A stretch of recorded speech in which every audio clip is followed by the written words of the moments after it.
कर्नाटकातील म्हैसूर जिल्ह्यात एक हृदयद्रावक हत्येची घटना समोर आली आहे। भेरिया गावातील एका लॉजमध्ये प्रियकराने महिलेची हत्या केली आणि त्यानंतर त्याने तिथून पळ काढला। घटनेची माहिती मिळताच पोलीस घटनास्थळी पोहोचले। पोलिसांकडून मृतदेह ताब्यात घेण्यात आला असून तो पोस्टमॉर्टमसाठी पाठवण्यात आला आहे। तसेच संबंधित प्रकरणाचा तपास सुरू असल्याची माहिती पोलिसांनी दिली। या हत्येमागचं कारण प्रेमसंबंध असल्याचं सांगण्यात येत आहे। मिळालेल्या माहितीनुसार रक्षिता नावाच्या तरुणीचं लग्न केरळमध्ये काम करणाऱ्या एका स्थलांतरित कामगाराशी झालं होतं। मात्र लग्नानंतर सुद्धा रक्षिताचे प्रकरणातील आरोपी सिद्धराजू सोबत प्रेमसंबंध होते।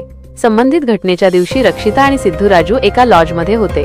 त्यावेळी त्या दोघांमध्ये कोणत्या तरी कारणावरून वाद झाला आणि हा वाद टोकाला पोहोचल्यावेळी रागाच्या भरात आरोपीनं रक्षिताच्या तोंडात स्फोटक पावडर टाकून तिची हत्या केली।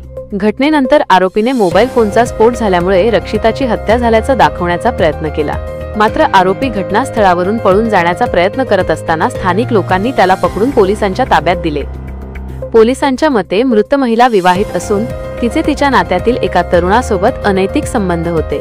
पीडित तरुणीच्या प्रियकरानेच तिची निर्घृणपणे हत्या केली। पोलिसांच्या तपासात महिलेचा मृतदेह बेडवर पडलेला आढळला आणि तिचं तोंड स्फोटकाने उडवल्याचं दिसून आलं। पोलीस घटनास्थळी पोहोचले असता तिथे जमिनीवर मोठ्या प्रमाणात रक्त पडल्याचं दिसलं। पोलिसांनी दिलेल्या माहितीनुसार लॉजमध्ये राहताना दोघांमध्ये भांडण झालं। त्यानंतर आरोपीने पीडितेच्या तोंडात ज्वलनशील पदार्थ टाकला आणि स्फोट घडवून आणला। घटनेनंतर आरोपीने महिलेचा मृत्यू मोबाईल फोनच्या स्फोटामुळे झाला असं सांगून इतरांची दिशाभूल करण्याचा प्रयत्न केला। मात्र पळून जाण्याचा प्रयत्न करत असताना स्थानिकांनी त्याला पकडलं आणि पोलिसांच्या ताब्यात दिलं।